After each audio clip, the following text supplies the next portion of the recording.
जादुई तोता। एक छोटे से गांव में एक गरीब परिवार रहता था।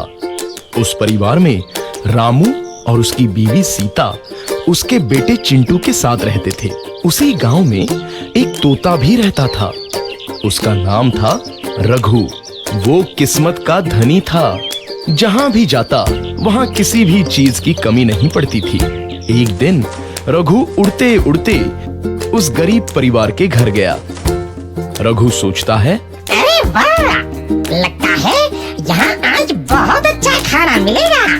मैं पेट भर के खाऊंगा। वो एक कटोरी में रखे अमरूद देखता है।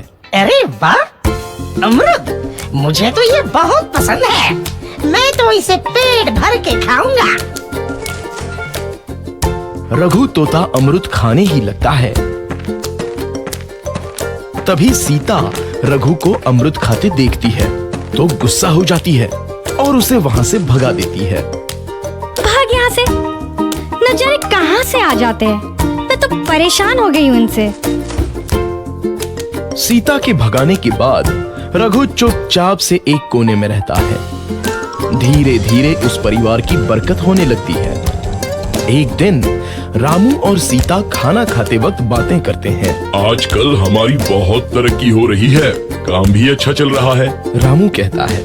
इस पर सीता कहती है, सच कहा, भगवान हमेशा ऐसे ही हम पर मेहरबान रहे। बेटा चिंटू भी कहता है, पिताजी, मुझे खिलौना लेके दो ना, मेरे सभी दोस्तों के पास है। रामू कहता है, ठीक है, जरूर लाऊंगा। सीता कहती है, कितने खुश है सब, मेरे परिवार को किसी की नजर ना लगे। एक तरफ ऐसी बातें होती हैं, तो दूसरी तरफ रसोई में रघु तोता भी अमरूद खाते रहता है। मजा आया, अमरूद खाया, मजा आया, अमरूद खाया, मजा आया। तभी सीता रसोई में आती है और रघु तोते को अमरूद खाते देख बहुत गुस्सा होती है। सीता रघु को बाहर निकालने के लिए पिंजरे में अमरूद रखती है।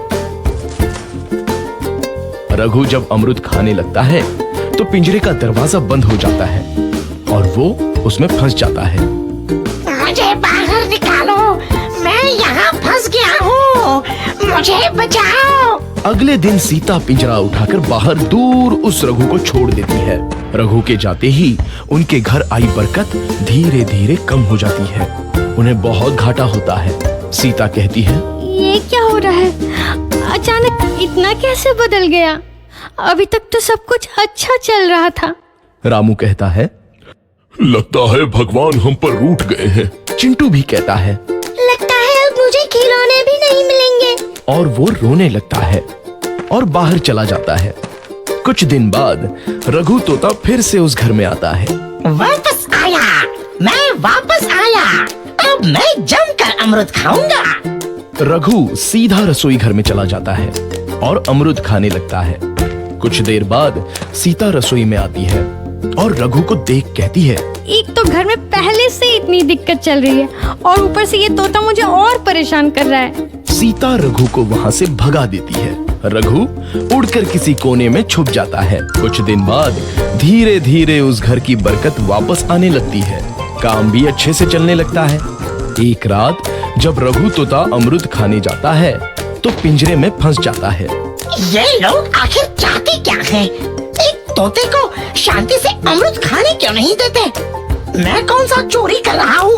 बस अमरूद ही तो खा रहा हूँ। तभी रामू वहाँ आता है और पिंजरे में रघु तोते को देख उसे बाहर छोड़ देता है।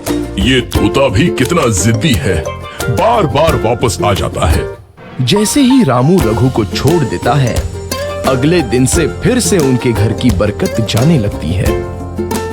काम में घाटा होता है।